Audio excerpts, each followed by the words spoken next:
Hi everyone, welcome to my new video. And before we start this episode, I would like to talk a little bit about future videos that I will be releasing on my channel right here.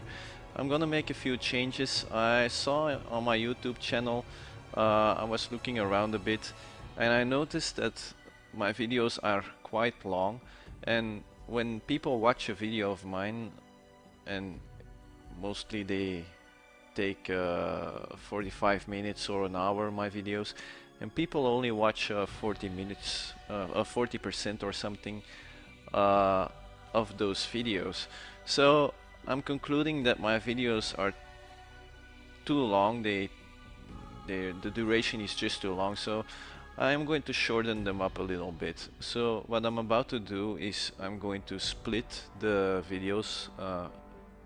Like today's episode, it's going to be a deck of this Junt deck, and that will be a video, only the deck, because I know not everyone is interested in that. So for those interested, it's a video separate, a separate video. Then I will also of course make videos of the gameplay. That will be for tomorrow. I will release it tomorrow. And then instead, normally the original videos, I do the deck tech and then 3 games of gameplay all in one video. So now we'll have the deck tech video, and then the gameplay video will only be 2 matches, just to shorten the video. So let me know what you guys think of that, how you would like to see it. Are you okay with that? Do you see it any other way? Just let me know. I'm all ears. So with that being said, my Junt deck right here. You guys know it already. It's not a new deck, it's my old Junt deck, so it will also pop up in the playlist. But I got it revamped with the battle for Zendikar, of course. So we will see those changes. I will show you the changes. Normally I put the changes in the description box below, but because it's so much this time, I just figured to make a separate video of it. So, sorry about that. So, let's see. First card that I actually put in was the Vampiric Rites. I really like this card. It's actually a bit of the same, it works a bit the same way as a Evil Leap. Only this one costs 1 to put on the board, the Evil Leap costs 2. And its ability is a 2 cost and the Evil Leap is 1 cost, so it's the other way around actually, and this of course is a black card while the Evil Leap is green. You also have to sacrifice a creature, and here you get 1 life and draw a card. Now the life gain is nice, but it's of course the draw card while you play this. Yeah, is it better than Evil Leap? No. Is it worse? No. It's actually pretty good. With Evil Leap, you know you will get a creature and you will get something that you can play. With this you can also draw a land, but that's not necessarily a bad thing. Sometimes you need land, so, or a spell. So yeah, I really like this card. It's a nice card. Then if you've seen the previous videos of my Junt deck, the concept is still the same. I will sacrifice a lot of creatures to get something better out of it. So Bone Splinters is one of those cards. Sack a creature and destroy something. Awesome card. Then the Mirror, perfect to sack, still in there. I like it. Then a new card, the Carrier Troll.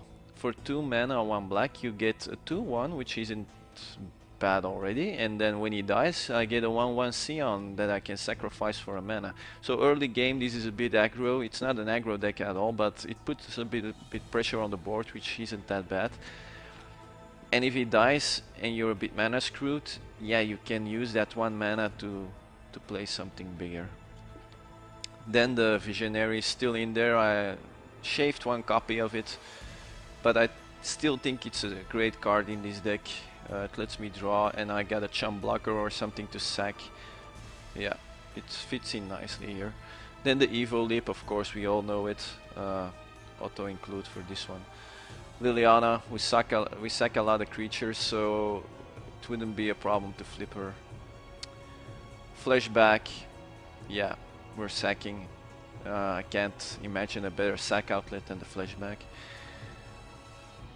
Then Nisa, also still very consistent in this deck. She's a great planeswalker, and it shouldn't be a problem to flip her. Then I still play, of course, one copy of the Rex Sage here.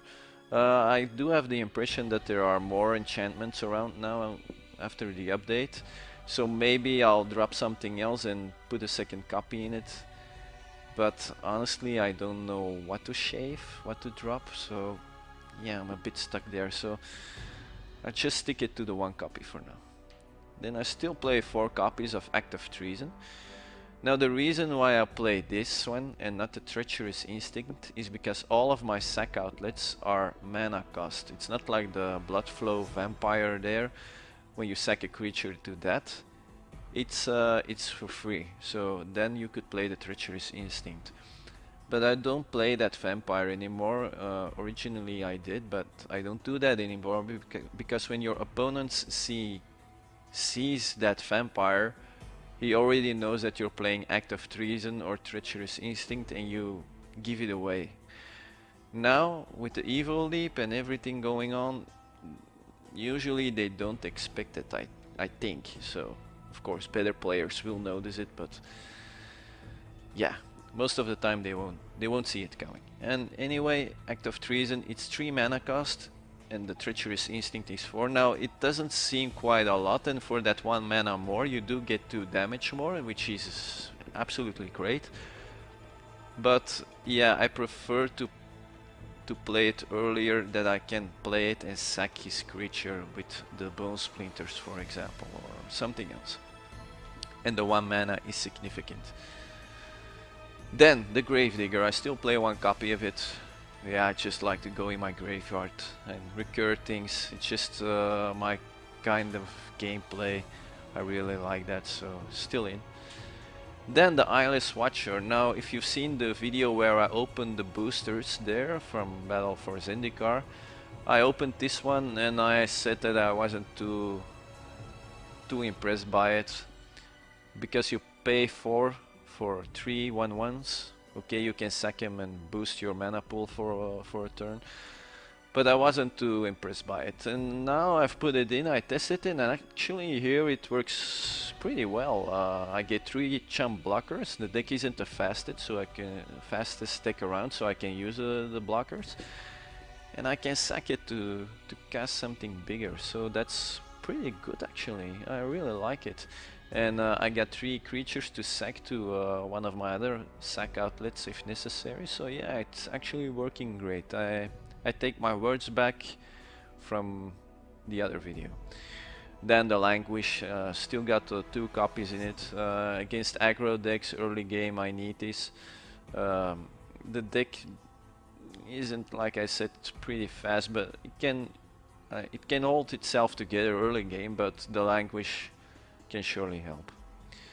Then still play a copy of the Bellower. Yeah, it's a fatty and it gets me the Reclamation Sage or the Visionary, so it's still a great card. Then I play the Sour. It's 6 mana, colorless, which is pretty great. I get a great body on top of it, and probably some lands into play. So it's a great card, and I don't play any ramp in this deck, so I don't play Ulamog. 10 mana is a bit too much to get there in time, in a reasonable time. And the Sour, yeah, it's 6 mana, so it shouldn't be a problem to cast them. Then the Omnat, the Locus of Rage. I play this one. Yeah, I really like it. I usually play it when I have another land in my hand, so I can trigger the landfall immediately, or I should be under pressure, then I play it right away. But usually I play it and right after a land, so I get 2 5/5s, which isn't too shabby at all. Then for the mana, nothing too special, I think. I play 1 copy of the Mortuary Mire. Like I said, I like to go in my graveyard. This one does that too, and puts it on top of my library, so if I lose the Omnat or the Sour or something else, or a Flashback even, it doesn't have to be a fatty all the time, so a utility creature on top of your deck is also very nice. And it works great with the Evil Leap actually, or with the Vampiric Rites. Then the Gilgate and the Evolving Wilds, I'll play all 4 copies. I only play 1 mountain because I only splash the red now. You see I only play 5 red cards, that's the Omnet and the 4 Active Treasons. So it's become a splash color in this deck. And with the Evolving Wilds, if I don't have it, I at least can get 1 mountain. The rest are all duels.